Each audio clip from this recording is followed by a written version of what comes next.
Wewe Ngoi. Hebu punguza hiyo sauti jamani. Sauti namna hii kwa nini? Yaani hata mtu akitutukana huko nje sasa tena tunaitikia, tunajua ametusalimia baada ya kurudisha mashambulizi. Ah. Punguza jamani. Kila wewe unaambia mbona mbisi wewe? Unajua kweli? Mtu kula sasa hata mzee kaa sungwe. Karibu kula maemba. Tofauti kabisa. Hebu niambie tunajitegea tu. Minjina kama mahindi ya kuchemsha. Yana alivokali imejiachia pale. Hivi hata mtu akija unakuta kabisa ni baba lenye miaka 42 naangalia katuni. Wewe kuweza. Wewe Ngoi.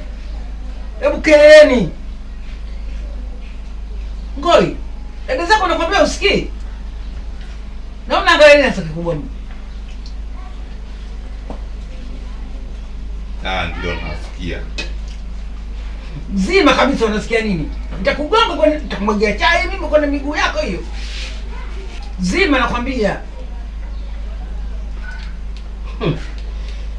Yaani alivyojiachia ile limevimba hapo kwenye kochi utafikiri mzee Kikala. Usimtaje babangu, samahani.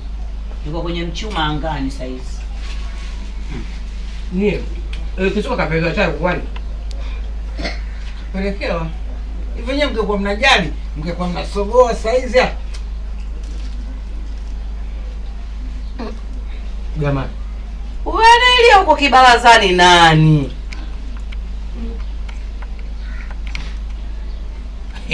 Kata.